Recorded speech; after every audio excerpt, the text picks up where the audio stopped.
24 horas. Central.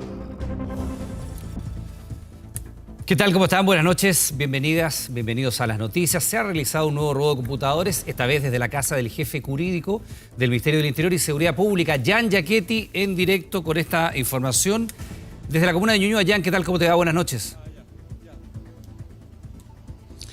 Así es, buenas noches, Iván. Fue robada la casa del jefe jurídico del Ministerio del Interior, a eso de las 2 de la tarde. Sin embargo, la situación escaló en niveles políticos porque existen dudas respecto a la información que hay en 2 computadores portátiles y que son justamente los que robaron un grupo no determinado de sujetos y que habría ingresado hasta este domicilio. Además, fueron robados 3 audífonos, un iPad, pero causa también mucha preocupación una credencial institucional que ya estaría anulada. ¿Cómo fue que actuaron estos sujetos?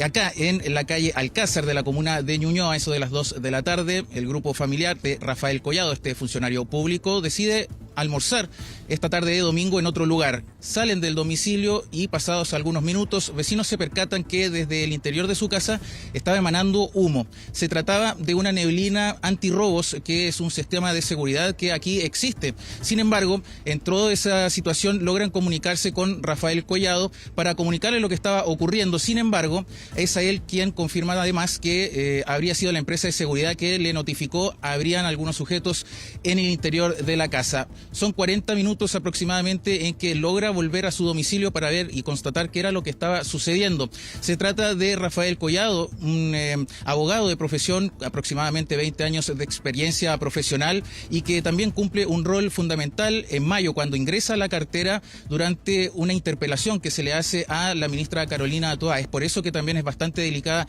toda esta noticia. Pudimos conversar con algunos de los vecinos que pudieron presenciar justamente lo que estaba ocurriendo. Escuchemos qué nos dijeron. Somos vecinos, compartimos ventanas y en algún momento vimos que parecía haber humo dentro de la casa de los vecinos. Nos preocupamos, pensamos que podía ser un incendio, así que llamamos a nuestra amiga, la vecina, y ella nos dijo que no, que aparentemente se hayan entrado a robar a la casa. ¿Ellos no estaban en la casa? No estaban, habían salido a almorzar. ¿A qué hora fue esto más o menos? Tipo 2 de la tarde, 2:30. ¿Alcanzaron a ver cuántos hombres eran o algo? No, ¿Solamente no vieron vimos humo? nada, solo vimos el humo y aparentemente ella ya estaba en contacto con carabineros. Recapitulemos qué fue lo sustraído por estos individuos aún no identificados. Se trata de 2 computadores portátiles, también un iPad, 3 audífonos y la credencial institucional del funcionario público que a través de un comunicado de prensa que fue entregado por el Ministerio del Interior señalaron que ya se encuentra anulada esa credencial. Sin embargo, también señalan de que el computador institucional del funcionario público se encuentra en su poder, es decir, no fue robado. Sin embargo, esa declaración también fue escalando en cuanto al plano político, porque nosotros pudimos contactarnos incluso con el diputado Andrés Joanet, quien nos señala de que va a exigir que sea oficiado justamente en la Comisión de Seguridad todo lo que aquí ocurrió. Escuchemos qué nos dijo. Sobre todo en materia de seguridad, yo espero que él no haya tenido información sensible. Yo le voy a pedir a la comisión, al presidente de la comisión, que citemos justamente, o el mismo día lunes, que tenemos una comisión secreta con Defensa y Seguridad Ciudadana para ver temas de la macrozona sur. Yo ahí le voy a preguntar si efectivamente tenía información sensible. Y si eso así, es grave, porque una información sensible no se lleva para la casa, pues, si la casa es lo privado. Lo público está donde uno trabaja y ahí uno tiene que dejar la información y si tiene que trabajar, para eso está la nube. Voy a mandar ahora un oficio al presidente de la comisión para que citemos en comisión secreta a la ministra Interior para ver esta situación. Sí, va a ser una semana bastante ajetreada en el Parlamento respecto a este robo que afecta a este funcionario público. Pero señalarles que además que es importante poder mencionar que se encuentra la Brigada Investigadora de Robos Viro Oriente de la Policía de Investigaciones a cargo de las indagatorias y también ellos nos señalaron, además de Fiscalía, que se encuentran indagando todo este caso, que no van a referirse por lo menos por el momento respecto a este robo y nosotros por supuesto vamos a estar bastante atentos a lo que estuvo ocurriendo, sobre todo durante esta tarde. Es una situación muy extraña porque además es en muy pocos minutos en donde ocurre toda esta situación. Y lo que pueden estar viendo en sus pantallas precisamente es esta solicitud de oficio que se va a entregar el diputado Andrés Joanet para poder de alguna manera exigir más explicaciones respecto a lo sucedido. Además, haciendo énfasis en la preocupación de el por qué este funcionario público tenía en su poder este computador que es institucional y que se encuentra en su poder. Sin embargo, estuvo muy cerca de poder ser robado junto a todos los otros enseres que pudieron haber sido sustraídos de este lugar. Iván. Bien, ya nos quedamos atentos a la evolución de esta noticia y por supuesto así concurre no la ministra del Interior como ha sido invitada a esta sesión secreta de mañana en la Cámara. Buenas noches. Buenas noches. Y atención con la imagen que vamos a revisar. Se trataría de un guardia municipal de Renca que habría utilizado aparentemente un arma para detener a unos adolescentes. Los antecedentes ya están en manos del Ministerio Público y la municipalidad tomó las medidas respectivas. Es un nuevo caso que pone en la mira a inspectores municipales, esta vez de Renca. El único registro de un procedimiento que tiene varios detalles, hoy investigados. El video capta cómo un funcionario de seguridad comunitaria extrae entre su ropa lo que pareciera ser una pistola, aparentemente arma que empuña con su mano derecha, apuntando a una persona. O sea, el que está tratando de cuidar la ley, viola la ley. No debería de ser pues acá en Renca ni en ninguna comuna de Santiago. Y uno no puede andar con una pistola en la calle. Eso le queda ya para los carabineros, pero no a los guardias municipales. La historia de qué sucedió con los detenidos se la contaremos más adelante porque acá surge una nueva polémica con los guardias municipales. Y es que ellos no están facultados para portar y mucho menos utilizar un arma de fuego. La ley de armas señala explícitamente quiénes son las personas que pueden portar armas en nuestro país. Los empleados municipales, llámese guardias municipales o personas que trabajan en la seguridad de las municipalidades, no están dentro de lo que dice la ley para el porte de este tipo de armas. En este registro se logra apreciar a 2 guardias municipales de la comuna de Renca y a una sola persona, a quien este hombre también lo reduce, golpeando su cabeza. Según la información recopilada por 24 horas, los municipios... Voy a ir a ayudarle a la Blanquita, que debe estar hecha una atada de nervios, la pobre, pues.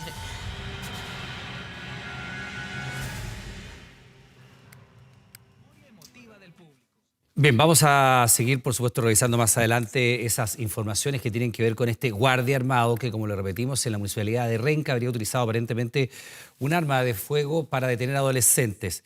Tenemos la información y atención porque se está precisamente revisando para saber las condiciones en las cuales se utilizó este implemento.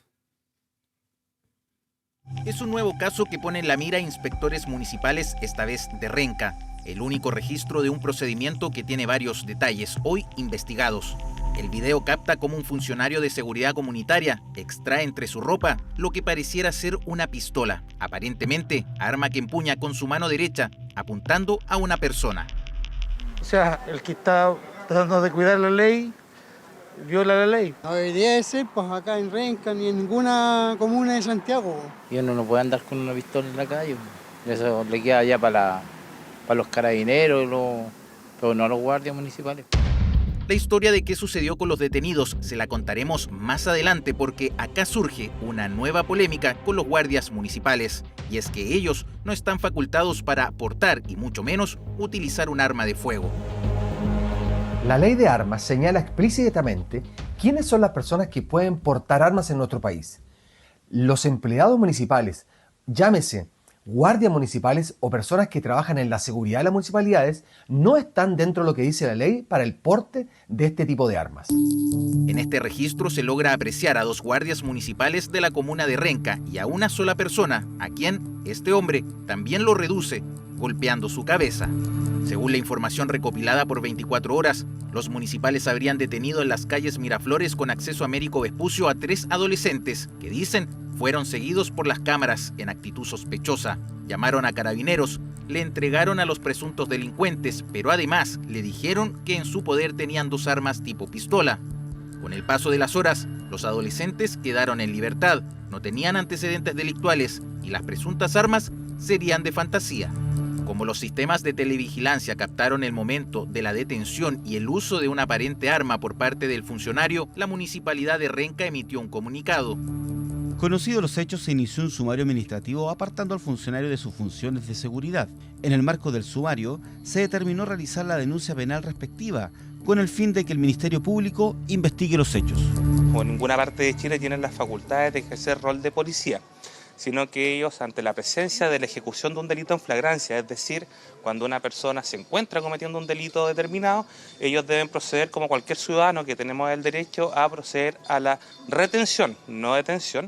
Además, dejan en claro que en los protocolos que rigen el trabajo de los inspectores municipales no contemplan el uso de armas en ninguna circunstancia. La ley de armas señala además que está prohibido el porte y la tenencia de armas de fogueo. Por tal motivo, ninguna persona también puede portar un arma de fogueo en su trabajo o en su dependencia. Solamente la ley dice que están para ciertas condiciones que describe la ley y no para portarla tampoco en un trabajo como la seguridad de la municipalidad. ¿Es o no un arma real la que tiene en su mano el funcionario? Eso lo determinará la investigación. De comprobarse su veracidad, podría arriesgar pena de cárcel.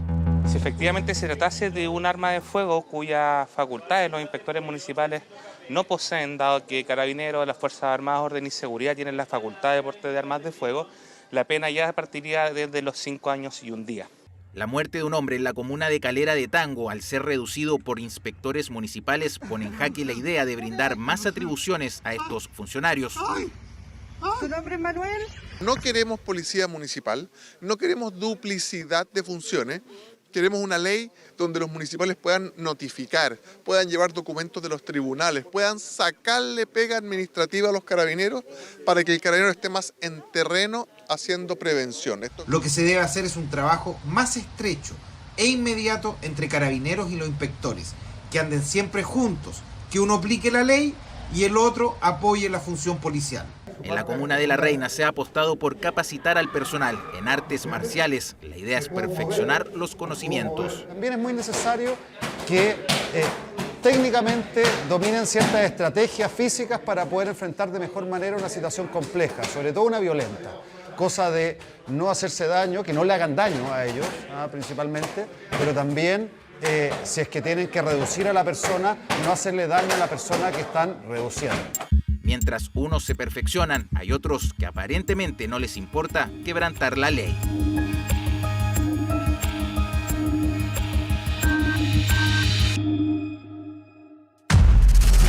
Violentaron sus derechos. Hay adopciones que fueron dadas en un solo día, sin haber un estudio. Ellos pagaron entre $15.000 y $50.000. La tardanza de la justicia y el peso de la impunidad. Y de ahí me da la noticia de que mis 2 hijos estaban muertos. Y yo les digo, pero ¿cómo los 2? Matronas, médicos, paramédicos que trabajaban en el Poder Judicial. Traficantes de niños. Informe especial. Hoy, 22:40 horas, en TVN. Acompañado por grandes de la actuación e incluso de su clásico Indio, inició el velorio y despedida de Luis Alarcón, reconocido actor nacional que falleció a los 93 años. El pasado viernes, el Teatro Oriente fue el lugar escogido para homenajearlo y recordar su larga trayectoria en la televisión, el cine, el teatro, lugar que va a mantener sus puertas abiertas al público hasta el mediodía de mañana.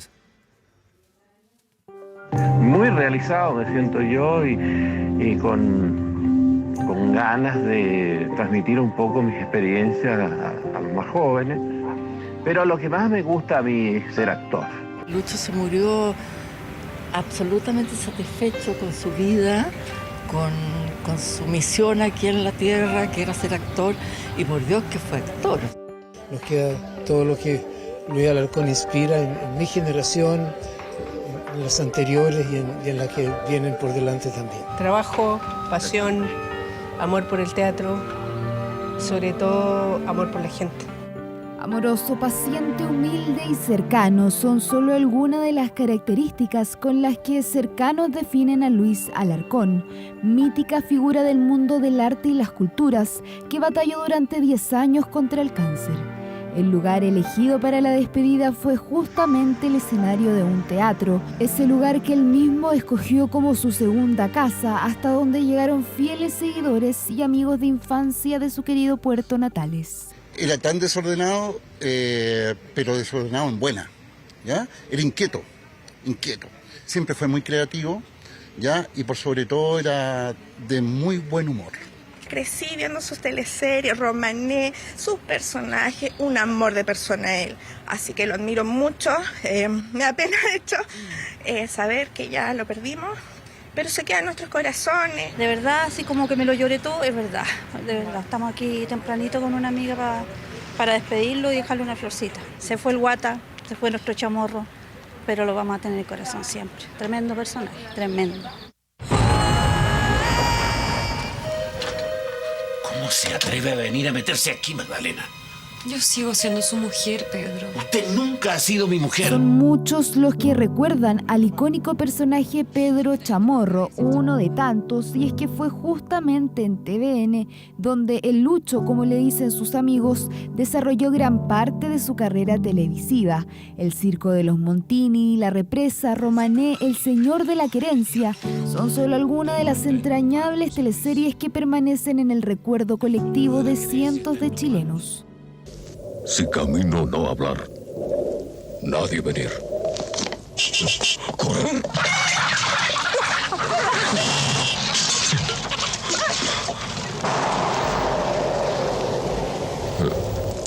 León de Oro de Cannes, que me lo entregaron oficialmente gracias a ese indio que está allá al fondo, que es el indio de una propaganda a la cual le fue muy bien. Y claro, porque fue justamente ese clásico indio que lo acompaña incluso en su despedida, el que dejó un recuerdo imborrable, no solo para el actor, sino que también para cientos de chilenos en la década de los 80 y por supuesto también para quienes vivieron de cerca el rodaje del primer comercial nacional en ganar un León de Oro. Bien lo recuerda Mónica, la maquilladora que dio vida al icónico indio y que no quiso estar ausente en esta emotiva despedida. Era tan buena la imagen que había, tan especial estos indios ahí en la carretera. Estábamos camino a Soco, hacia el norte, y estábamos filmando en una parte de la carretera. La cámara estaba a este lado, ¿no es cierto? Los indios venían del otro y se paraban, se detenían los buses de turismo. Los buses de turismo porque pensaban que eran indios, se bajaban y les tomaban fotos, porque no se daban cuenta que era una filmación, porque la cámara estaba al otro lado. Entonces hubo muchas anécdotas y cosas muy lindas. Son cerca de 100 producciones las que tuvieron en sus elencos a Luis Alarcón, este icónico actor magallánico que se convirtió en una especie de profesor y referente para las artes nacionales. Venimos a despedir a un amigo, puedo decir. Trabajé con él, lo admiré desde Televisión Nacional. Lucho siempre estuvo en todo movimiento que significara defensa de los derechos de los actores. En medio de cantos, lágrimas, pero también sonrisas que lo recuerdan y despiden a él. Luis Alarcón, el actor y dirigente gremial, ícono de las artes y culturas, al que estarán despidiendo hasta el mediodía de este lunes en este escenario. Uno de los tantos en donde se entregó por completo a la actuación y donde también dejó sin lugar a dudas un enorme legado para el mundo del teatro. 24 horas Central.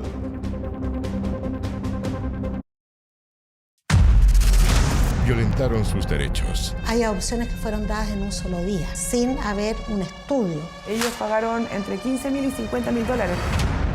La tardanza de la justicia y el peso de la impunidad. Y de ahí me da la noticia de que mis 2 hijos estaban muertos. Y yo les digo, pero ¿cómo los 2?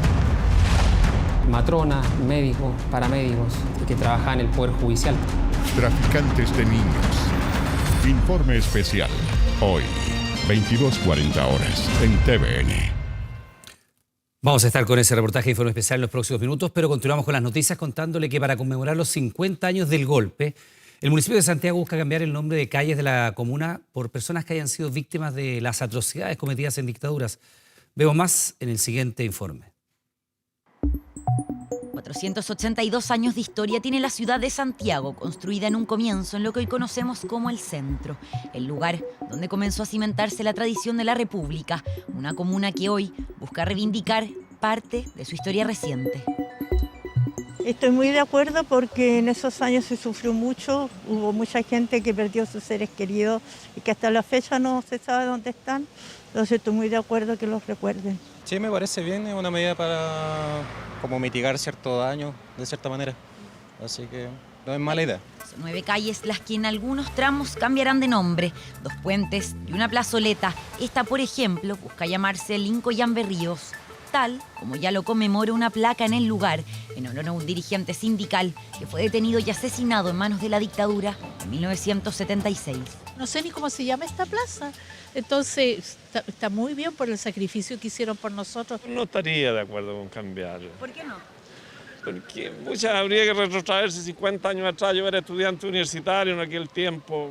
Si bien no están todos de acuerdo, esta conmemoración busca hacerse en lugares donde se cometieron graves violaciones a los derechos humanos o donde fueron detenidas personas que nunca más volvieron a aparecer.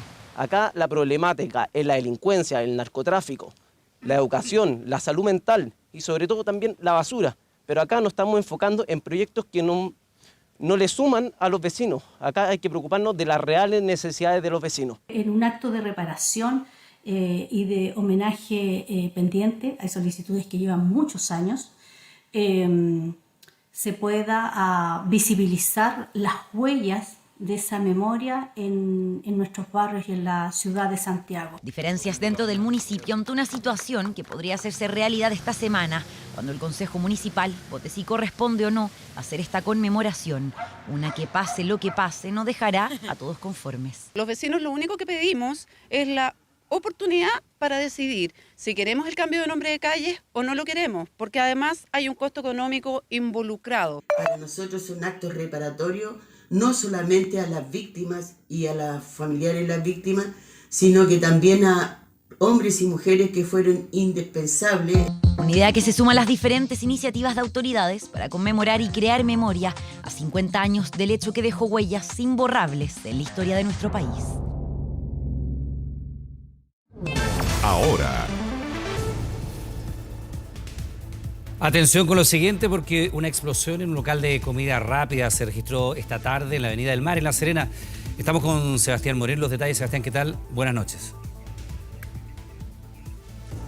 Buenas noches. Sí, tal y como lo comentabas, nos encontramos acá en La Serena, específicamente en la Avenida del Mar, ya que hubo una explosión en un local comercial a solo metros de la playa. El hecho habría ocurrido exactamente a las 6:44 de la tarde, viéndose envueltos los trabajadores que se encontraban en la cocina. Entre el fuego y el pánico salieron corriendo del lugar.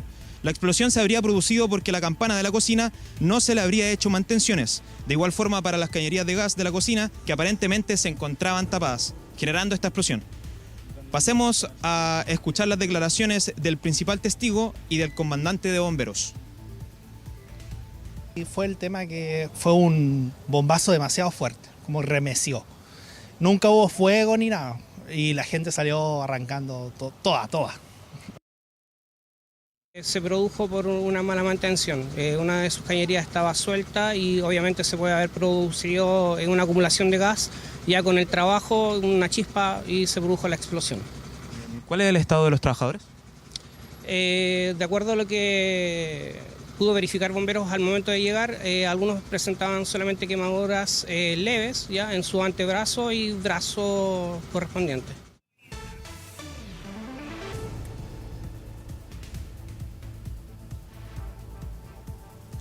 Ahí escuchamos las declaraciones de bomberos y del testigo.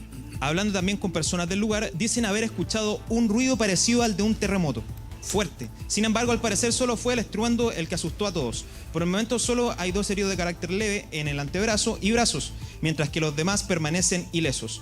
A su vez, el fuego también fue extinguido por bomberos y se espera que esto se siga deteniendo durante esta jornada. Estaremos pendientes a lo que pase durante esta noche. Muy buenas noches. Bien, Sebastián, muchas gracias. Afortunadamente un accidente que no resulta con consecuencias más graves. Eso en La Serena. Volvemos a la política para contarles que el fundador de Democracia Viva, Daniel Andrade, habría intentado replicar el mecanismo actualmente investigado por el Ministerio Público, pero esta vez en la región del Maule. Un contacto que, pese a no haberse concretado, aún no pueden descartar que existan vínculos en otros puntos del país. Es un caso que, a casi 2 meses desde su conocimiento, la moneda todavía no puede contener. ¿Puede ser un mecanismo de personas individuales? Sí, puede ser. Arista del caso Democracia Viva, que confirmó antecedentes que involucran al fundador de la ONG, símbolo del escándalo político con otras autoridades. Un caso que se destapó en Antofagasta, cuyo mecanismo habría sido intentado replicar por Daniel Andrade en otra región del país. Hemos tenido antecedentes de contactos entre el señor Andrade y otras regiones. Y esos antecedentes ¿Otros han militantes sido... de RD? Sí, otros militantes de RD. ¿En el Maule? En el Maule, efectivamente. Contacto vía WhatsApp no concretado entre entonces figuras de RD, pero por el que no descartan existan vínculos en otras regiones. Un caso que esta última semana involucró a la Dirección de Presupuestos, luego de que el diputado Bianchi denunciara una colaboración entre Democracia Viva y la fundación que lideró su actual directora, Javiera Martínez, quien este domingo fue blindada por el ministro Marcel. Es probablemente la mejor directora de presupuesto que hemos tenido por su conocimiento, dedicación y por su honradez. En esa comparación incluyo a todos los directores de presupuesto, incluso a mí mismo. La directora de presupuesto es la primera en la historia que no ha resguardado debidamente el uso de los recursos públicos y sin duda se va a transformar en un problema para la discusión de la próxima ley de presupuesto. Javiera Martínez no puede ser la persona que sistematice internamente la información del gobierno. Acá tienen que haber responsabilidades políticas que simplemente no han existido. Responsabilidades que también apuntan al fundador de RD, el ministro Giorgio Jackson. Según reveló el medio La Segunda, durante su periodo como ministro de las Express, habría solicitado al Consejo de Auditorías no reportar las transferencias a terceros, decisión que, de acuerdo al organismo, no habría previsto potenciales irregularidades. Distinto pensaba este sábado el ministro Carlos Montes, quien 24 horas después debió aclarar sus dichos. Podría haberse sabido más tempranamente todo que solamente a partir de lo que dijo la prensa en el norte. Quisiera precisar que me refería en términos generales al rol que considero que deben cumplir. Sobre los datos que dejaron de solicitarse en 2022, no habrían permitido determinar potenciales irregularidades específicas del caso Convenios. Precisión en sus dichos que no son suficientes para detener la ofensiva contra su par de desarrollo social. Uno, naturalmente, que tiene una sospecha razonable en vista de que las fundaciones, asociaciones, corporaciones a las cuales se han transferido recursos por parte de este gobierno pertenecen también al mismo grupo político de aquel ministro que dio la orden de no informar los traspasos. Yo creo que el debate no puede cerrarse desde esa mirada, al contrario, nosotros deberíamos, si es que el compromiso es con la probidad, entonces avancemos en medidas que den cuenta de ello. Persigamos las responsabilidades penales, las responsabilidades políticas, pero de quién realmente las tiene. O sea, si no hay responsabilidad política de RD, y en nuestro sistema político son los ministros los fusibles, son los ministros los que asumen responsabilidad política para que no caigan los gobiernos. Presidente, use los fusibles. Cambios cuya decisión pertenecen únicamente al presidente, mientras las voces aumentan por una reestructuración de magnitud. El expresidente Sebastián Piñera, en conversación con La Tercera, planteó la idea de crear una sola coalición que incorpore desde los republicanos hasta el centro político, con partidos como, por ejemplo, como Demócratas, Amarillos por Chile y el Partido de la Gente. El exmandatario apuntó a la necesidad de una gran alianza política con el fin de hacerle frente al actual gobierno y llegar a la moneda en el próximo periodo. La invitación tuvo respuesta. Desde Amarillos por Chile y Demócratas descartaron cualquier alianza con un partido de extrema derecha, mientras que Chile Vamos, por el contrario, ve con buenos ojos la propuesta del expresidente. Para RN, la UDI y Evópoli, temas como la seguridad y el orden público permiten unir a las diferentes tiendas, aunque levantan las alarmas respecto de otras temáticas que aseguran ser relevantes, como por ejemplo tomarse a la ligera la idea de formar una coalición.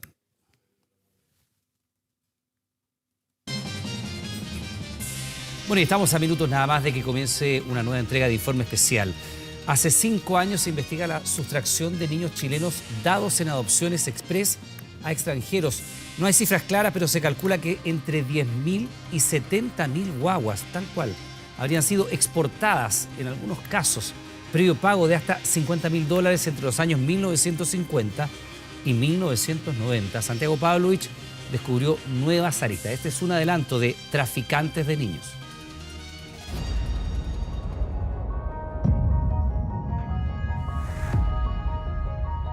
El jefe supremo de la nación se refiere en esta carta de febrero de 1975 al cheque que le envió 2 meses antes el profesor Randolph Eaton, director del English Language Institute. Asegura el general Pinochet que el dinero irá al comité de Navidad. Conserva esta carta Jonathan, hijo adoptivo del profesor estadounidense, quien nació en Chile. Cree Jonathan que en realidad su padre hizo la donación luego que se le permitiera adoptar un bebé chileno cuando comenzaba la dictadura. ¿Siempre supo usted que era chileno? Sí, eso nunca fue ocultado. Eso era sabido y ellos siempre me dijeron, tú eres chileno. Jonathan dice que él fue uno de los miles de chilenos entregados o traficados de manera subrepticia a extranjeros como su padre, el profesor Randolph Eaton, quien habría conocido a Pinochet. ¿Sospecha o está seguro que el dinero de la carta era una suerte de pago por la adopción? Yo no diría que fue en un 100% por eso, pero lo sospecho. Los datos no son exactos y las cifras varían entre 10.000 y 70.000. No estamos hablando de cobre, salmones o arándanos, no. Hablamos de guaguas exportadas a países desarrollados entre los años 1950 y 1990. Ella siempre pensó que yo estaba muerta.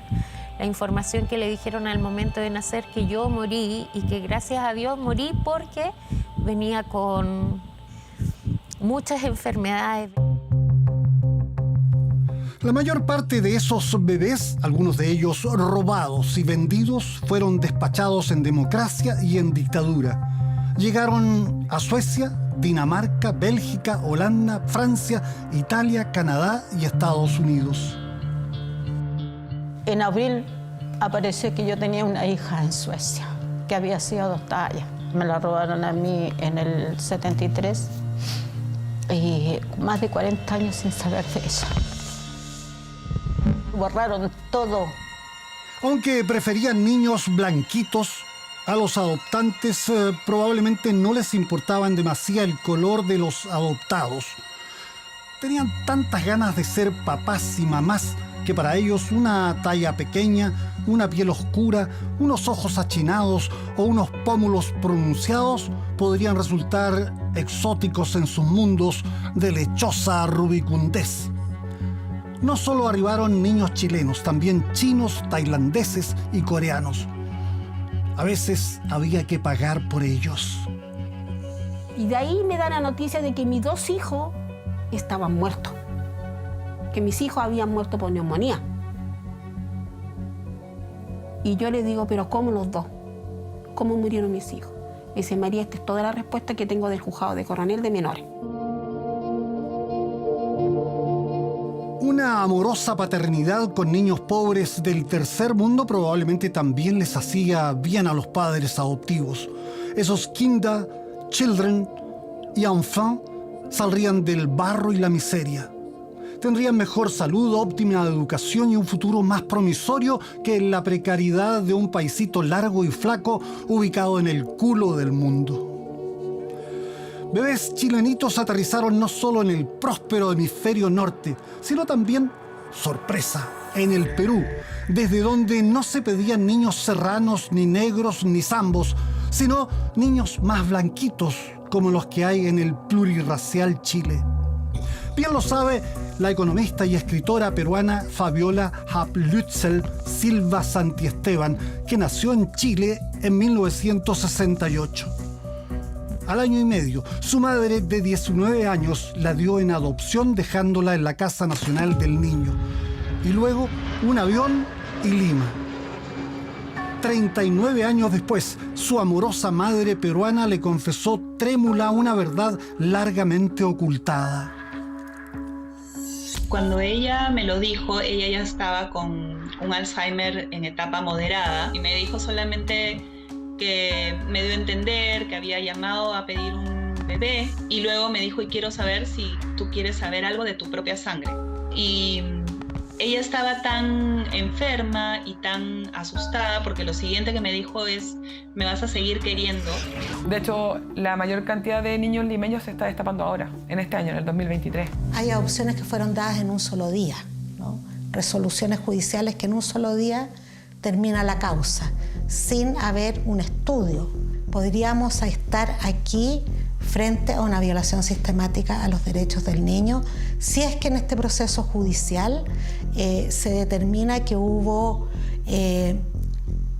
algún tipo de articulación entre agentes del Estado para propiciar este sistema de adopciones irregulares. Estamos hablando de diversos actores, hay matronas, médicos, paramédicos, hay gente que trabaja en el Poder Judicial también, que se dedicaban a este tipo de hechos. Eso en los próximos minutos. Ahora le contamos que con fierros y pistolas, una mujer de la comuna del Bosque fue secuestrada por sus vecinos. Esto luego de acusar a la pareja de la afectada por el robo de unas bicicletas. Escuche, la retuvieron por más de 5 horas, donde incluso le llegaron a romper algunas piezas dentales, para luego abandonarla en una de las autopistas de Santiago. Te vas a seguir pegando, loca, de verdad. Fueron las horas más angustiantes en la vida de esta mujer de 34 años. Fue secuestrada por sus propios vecinos durante toda una tarde.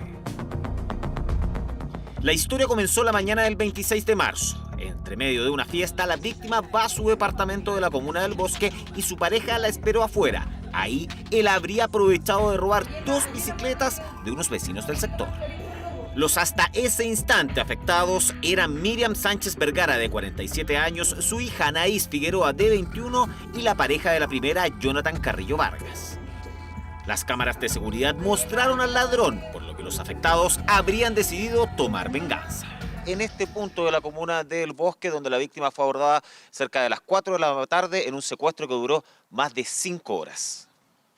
Calle General Corner. Las cámaras graban cuando hasta ese lugar llegan los dueños de las bicicletas en 2 vehículos. Miriam Sánchez junto a sus hijos de 21, 13 y 11 años. En el otro auto, Jonathan Carrillo, quien saca un fierro. Pero en la casa no había nadie. Habían escapado. En la esquina, uno de los niños parece armado. Como no los encontraron, salieron en su búsqueda y a una cuadra del lugar hallaron a la pareja del acusado del robo, a quien le pegaron.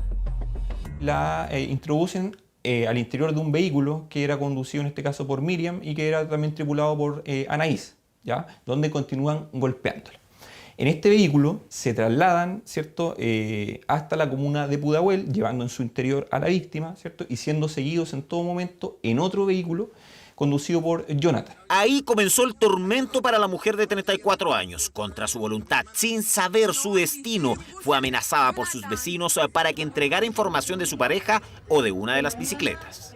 Dile, porque si no te vas a seguir pegando. Te vas a seguir pegando, loca, de verdad que ya me tenéis la cabeza para cagar. Dime dónde está la bici. Dime dónde está la bici, porque si no te vas a seguir pegando. La trasladaron hasta este sitio rural que pertenece a una de las agresoras. La mantuvieron durante horas. La víctima fue golpeada con golpes de puño, golpes de pies. Fue amenazada en todo momento de que si ella no entregaba información respecto de la ubicación de estas bicicletas, se le haría daño a su familia, específicamente a sus hijos, a su madre, e incluso menciona la víctima de que la amenazaban con tirarla a los chanchos. 5 horas secuestrada hasta que decidieron abandonarla en Cerrillos, no sin antes, con una manopla, golpearla hasta que le rompieron 4 dientes. Ahí pidió auxilio en el teléfono de emergencias de la autopista y fue derivada hasta un recinto asistencial. La investigación comenzó. Está la incautación de evidencia, la toma de declaración a distintos testigos, víctimas. También se realizaron interceptaciones telefónicas y set de reconocimientos fotográficos. Ya identificados, los acusados del secuestro sabían que eran buscados y amenazaron a la víctima. Te doy hasta las 9 para que me las traigáis las bicicletas. Le pego a cualquiera, ni ahí. Te voy a buscar, tengo cualquier amigo en Renca. Así que me andan buscando, ¿sabéis dónde vivo o quedaste con ganas de que te siguiera arrastrando, que te tirara los chanchos? Antecedentes que aportaron a la investigación, además que se pudo ver las patentes de los vehículos con que se individualizó a cada uno de los involucrados y Carabineros llegó hasta 3 domicilios en Maipú, Pudahuel y El Bosque. Es así que el día viernes a las 6:25 de la mañana se dio cumplimiento a estas órdenes de entrada y se logra la detención de estas 3 personas que corresponden a 3 adultos. Así es como se llevó a cabo la formalización de cargos. Los 3 detenidos quedaron en prisión preventiva donde arriesgan penas entre 10 a 20 años de cárcel. Las penas se agravan precisamente porque pasa de ser un secuestro simple a un secuestro calificado. ¿Y qué motiva este cambio, cierto? El grave daño provocado por las lesiones que le causaron los imputados y así también la intención de obtener decisiones o información respecto de la ubicación de estas bicicletas. La investigación continúa. 24 horas conversó con la víctima, pero declinó entregar su versión en cámara, pues dice sigue sufriendo amenazas, esta vez por el círculo más cercano de quienes la habrían secuestrado por más de 5 horas, sus propios vecinos. Jonathan.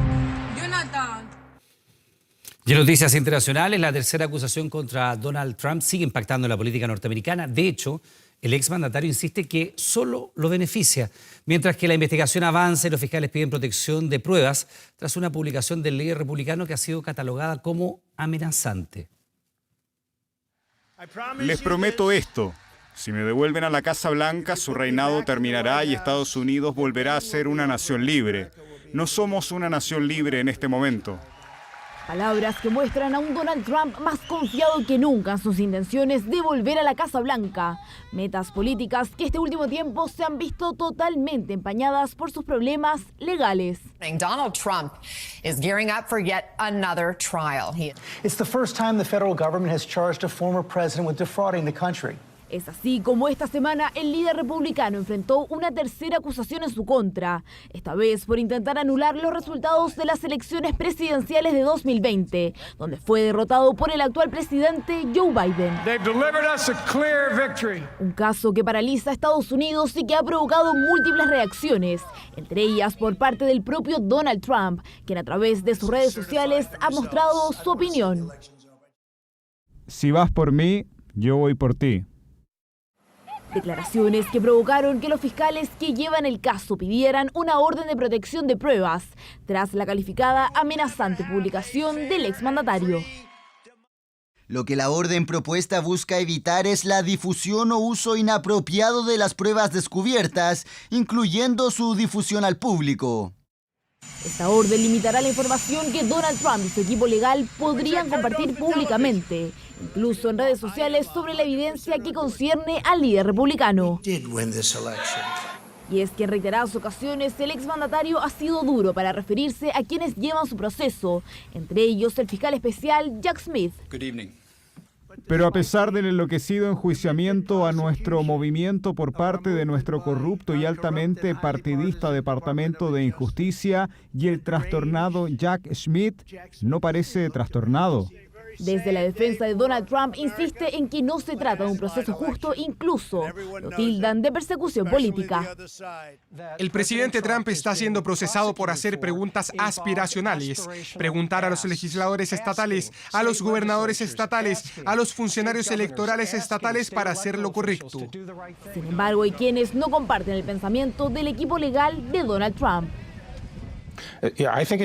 Creo que es un caso legítimo. No entiendo los ataques contra el departamento por presentar este caso. Hubo una irregularidad muy grave aquí. Es injusto decir que esto es abuso. El abuso fue realizado por Donald Trump. Ahora comienza la cuenta regresiva para el equipo legal de Donald Trump, que tiene hasta las 5 de la tarde de este lunes para responder la petición. Sin embargo, parecen tener una carta bajo la manga, ya que informaron que pedirán trasladar el juicio fuera de Washington, porque consideran que la jueza Tanya Chutkan, quien ha sido dura con otros acusados por el asalto al Capitolio, no es imparcial. Abogado de la Vicaría de la Solidaridad, su testimonio ha servido para reconstruir parte de la historia más cruda de nuestro país. Estamos hablando de Álvaro Varela, quien a 50 años del golpe militar y haber sido expulsado de la Universidad de Chile, pide que se le entregue su título. Claro, su título de abogado. Su historia en la nota de Josefa Bustos y Felipe Gamboa.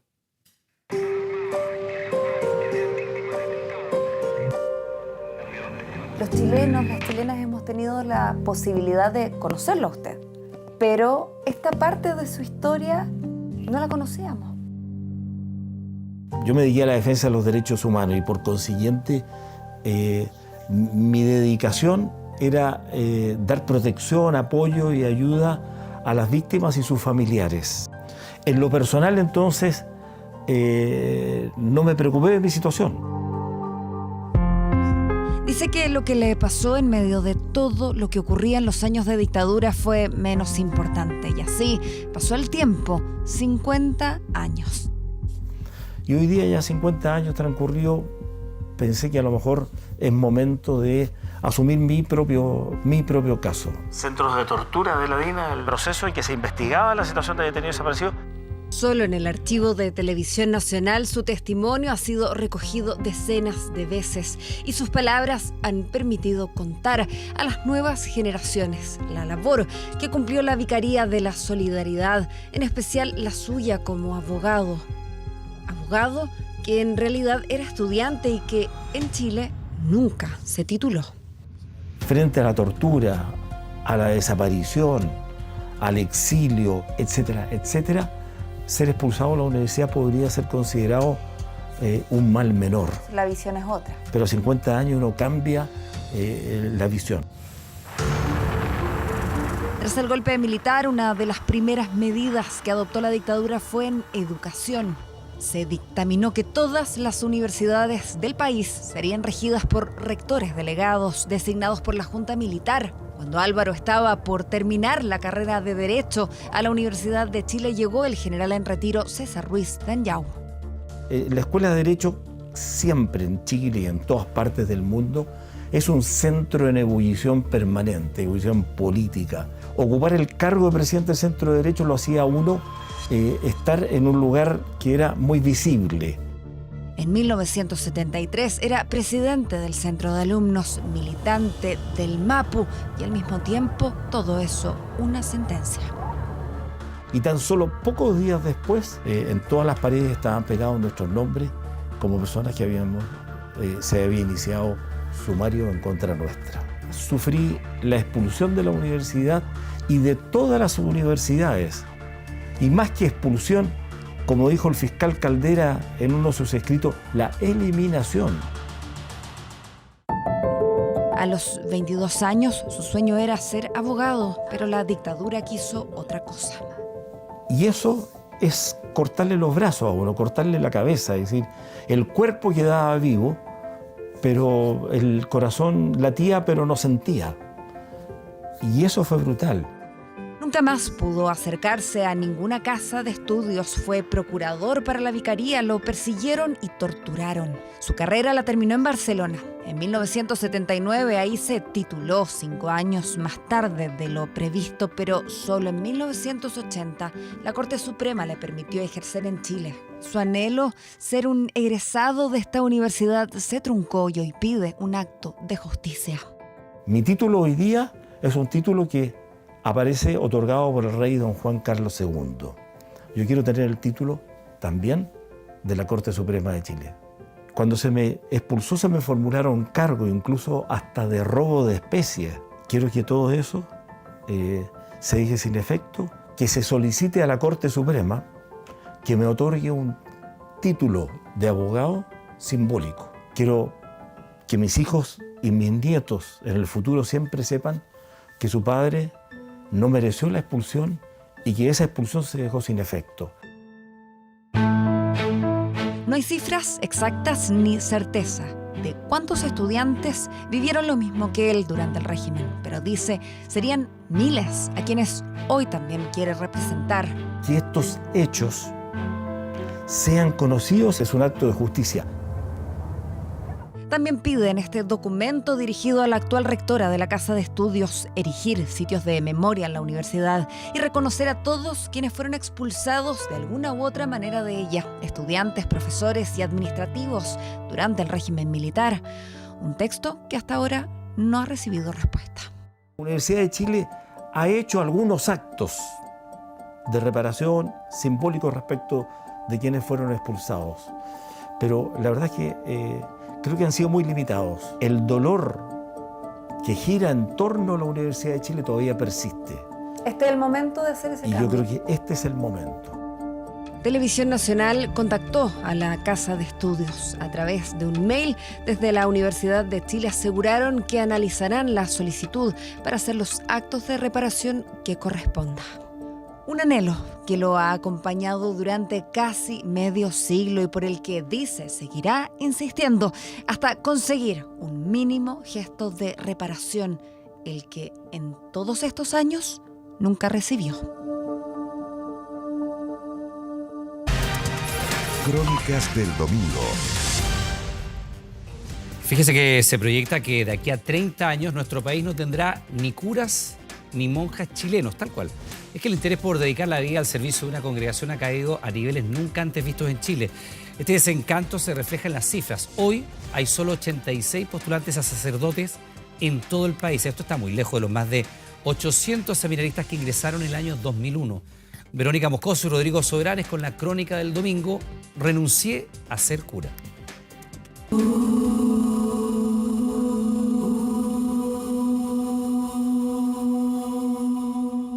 En Chile la religión católica estuvo tradicionalmente muy bien anclada, pero con el paso de los años las iglesias están cada vez más vacías, no solo de feligreses, sino también de sacerdotes y religiosas. Un tercio de la población que se declaraba católica ya no lo hace.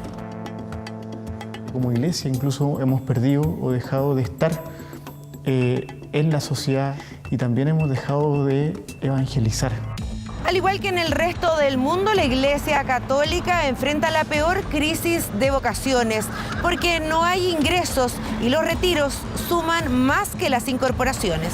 En mi generación entramos 3 y después quedé yo solamente. En el noviciado éramos 11 y yo era el único chileno. Entre el año 2010 y 2019 ingresaron 23 jesuitas a la orden y dejaron la institución 40. Por primera vez, las órdenes religiosas están enfrentando demandas de quienes por años estuvieron al servicio de Dios. Si tuvieses que volver a optar por lo mismo, optarías por lo mismo, yo no. Es doloroso.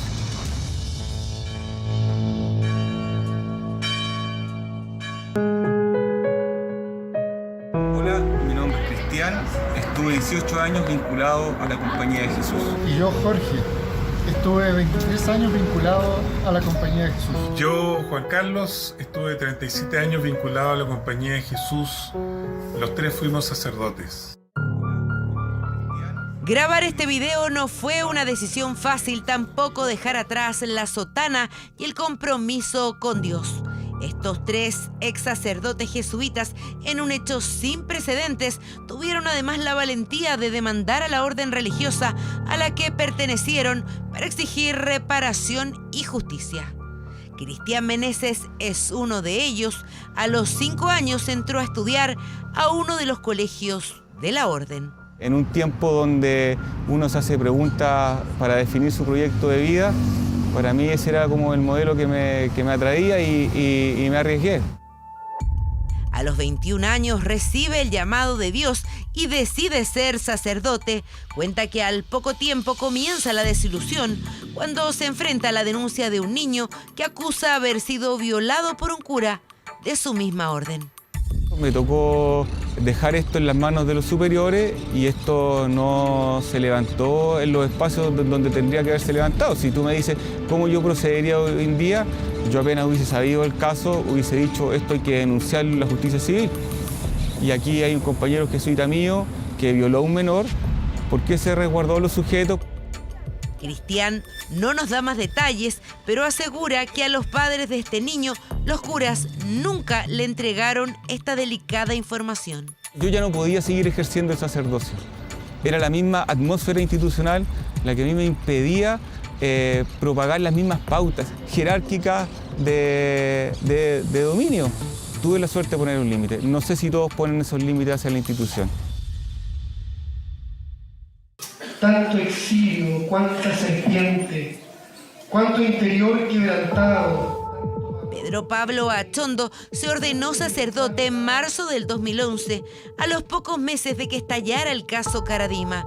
Fue el primer exalumno de los Sagrados Corazones de Manquehue que se une en la misma congregación de su colegio. Ejerció su labor cuando los curas empezaron a ser apuntados con el dedo y las vocaciones ya estaban a la baja. No me interesa los ropajes, no me interesa nada de eso. Son muchos, son varios los que entran con ese miedo, con esa inquietud, con ese desinterés por la jerarquía y estas cosas grandilocuentes, ostentosas, y con un real y auténtico deseo de estar cerca de Jesús. De ideas rupturistas cercanos al pensamiento de Pepe Aldunate y Mariano Puga, a los 21 años toma el camino religioso. Lleno de ilusiones y con ganas de misionar en todo el mundo, estuvo en Francia, en Brasil, en la Amazonía, 17 años en la congregación. Se cansó de vivir bajo la obediencia a la jerarquía de la Iglesia conservadora y la perpetuidad. El problema fue la Iglesia de ser tan jueza, ¿no?, en ciertas cosas hacia afuera y poco jueza hacia adentro, ¿no?, cuando adentro está la media embarrada. A mí el hermano con el que hizo el discernimiento para entrar a la congregación fue acusado de abuso.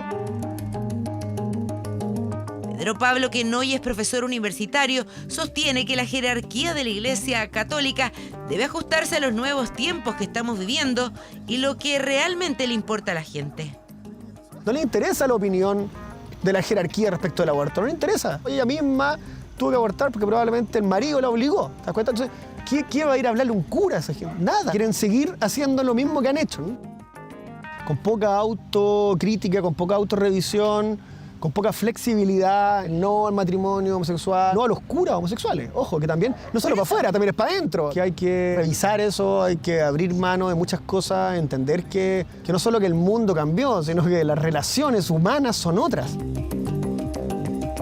Se casó hace 6 meses y planea tener hijos. Su amor a Dios sigue intacto. Le preguntamos con qué iglesia sueña. Si un cura en un momento siente que o se enamora y quiere vivir una vida familiar, lo puede hacer. Nos abrieron las puertas del Seminario de Santiago para mostrarnos ese mundo desconocido y lejano para la mayoría de los chilenos. Según cifras de la Organización de Seminarios de Chile, cada vez son menos los jóvenes que optan por la sotana, los votos de pobreza, la obediencia y la castidad. Si el 2001 había 847 postulantes a sacerdote, el 2017 la cifra cayó a 566 y hoy solo hay 86. El encargado de la Pastoral Juvenil de Santiago ha sido testigo de la progresiva disminución de aspirantes a curas en el país. Como iglesia incluso hemos perdido o dejado de estar en la sociedad, en los ambientes públicos, y también hemos dejado de evangelizar, ¿no?, de compartir la buena noticia. Yo creo que ahí tenemos en primer lugar una deuda que no hemos sabido también responder. Nadie puede pensar, por ejemplo, en el sacerdocio si no conoce a Jesús. La encuesta Bicentenario, por ejemplo, muestra que la gran mayoría de la gente que ha dejado la Iglesia Católica no es que se ha ido a otras religiones o a otras iglesias, sino que más bien ha dejado las prácticas religiosas. Eso no significa que ha dejado la fe. La encuesta Bicentenario de la Universidad Católica reveló que por primera vez los jóvenes católicos fueron superados por quienes no profesan ninguna religión. Si en la década del 90 el 75% se declaraba católico, hoy solo es un poco menos del 50%. Aproximadamente un tercio de la población que se declaraba católica ya no lo hace. Mientras no se pida perdón y la gente no lo vea y no lo sienta como realmente desde el fondo del corazón, creo que la iglesia todavía va a estar al debe en eso. La iglesia que soñó Jesús quizás no es la iglesia que estamos viviendo en la actualidad. La iglesia que soñó Jesús es la iglesia de que todos y todas somos importantes.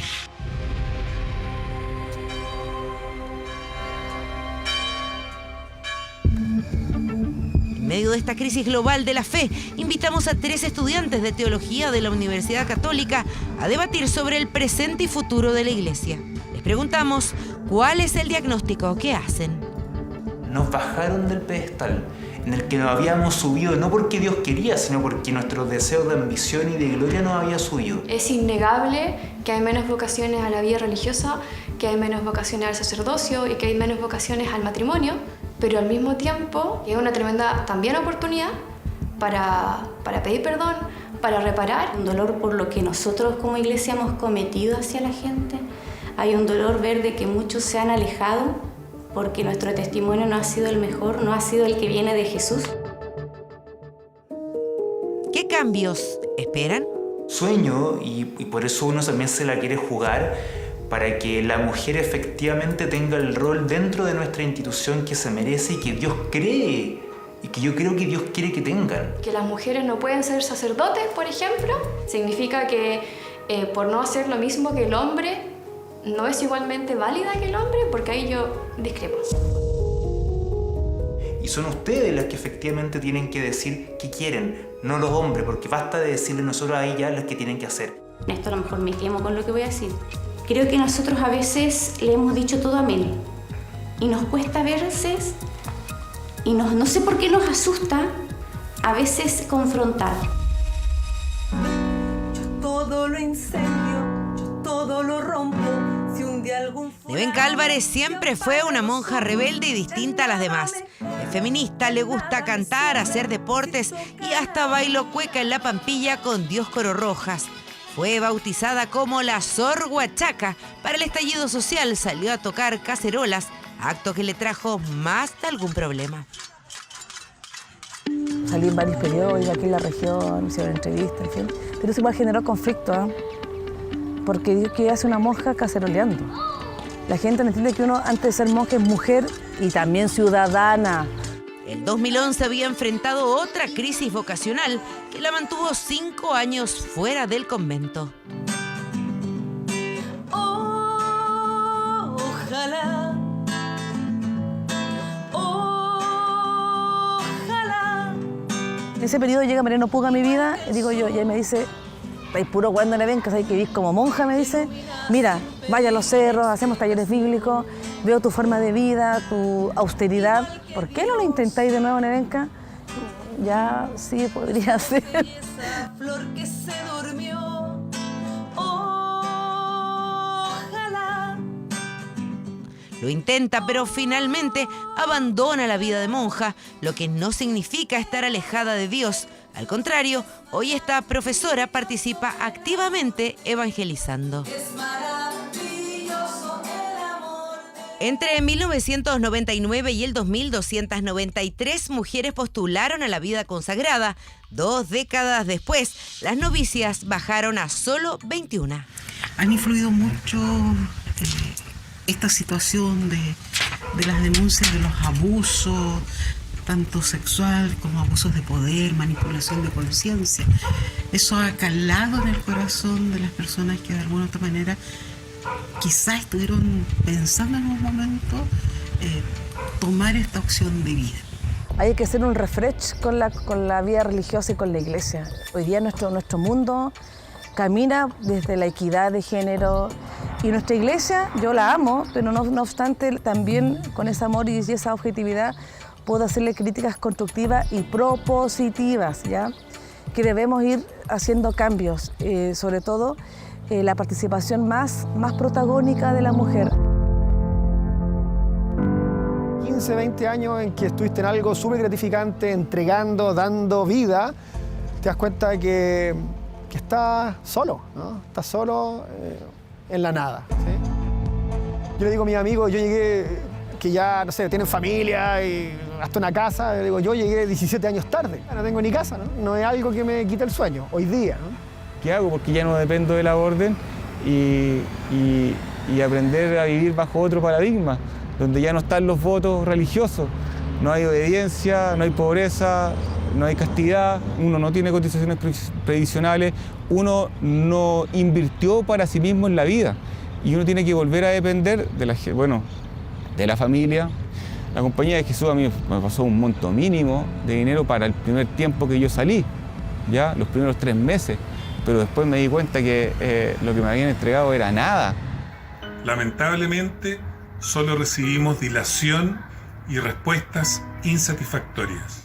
Cristian, Jorge y Juan Carlos demandaron a la Compañía de Jesús por daño moral y vulneración a la seguridad social. Una realidad que fue planteada en el Parlamento en la Comisión de Trabajo de la Cámara de Diputados. Que bajo la figura de la cooperación les han negado y vulnerado sus derechos a la seguridad social, a las garantías que ofrece el trabajo y, por cierto, también a la dignidad. Lo que debiese buscar una legislación que sea más comprensiva de esto es entender un derecho social como algo que tiene que estar incorporado a cualquier normativa, sea esto un cuerpo legal del derecho canónico, sea esto un cuerpo legal del derecho laboral, o sea también un precepto de seguridad social como tienen otras normativas. El 12º Juzgado Civil de Santiago falló a favor de la Compañía de Jesús. La ley de culto los ampara. A través de un comunicado informaron que han colaborado en todas las instancias y confían en los tribunales. Los 3 ex sacerdotes anunciaron que apelarán y, si es necesario, irán a la Corte Interamericana. Las situaciones por las cuales nosotros dejamos la orden son situaciones que tienen que ver con decisiones institucionales de nuestros superiores. ¿Ya? Nosotros fuimos dañados por nuestros superiores. Mientras tanto, en el seminario aún hay jóvenes que están esperanzados en la vida sacerdotal. Lo considero un regalo de la vocación y haberme dado cuenta que mi vocación es el sacerdocio y creo que eso permite profundidad y, en el fondo, felicidad, alegría. Que nos queremos comprometer a que nunca más en la iglesia ocurran fenómenos como estos, que nunca más alguien se sienta vulnerado en la iglesia, pero que además queremos decir sí, no solamente nunca más, sino que sí a una iglesia que es capaz de cultivar relaciones sanas. Una iglesia que hoy está en crisis profunda, con menos candidatos a la vida religiosa, con menos bautismos, primeras comuniones y matrimonios católicos. Una institución que, según los encargados de la encuesta Bicentenario, en 30 años podría quedarse sin sacerdotes chilenos en nuestro país. En 20 días no fue posible coincidir en una entrevista con el episcopado.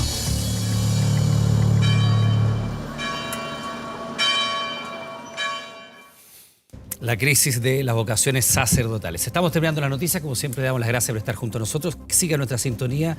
Ya llega informe especial con traficantes de niños, una investigación de Santiago Pavlovich. Que tenga muy buenas noches.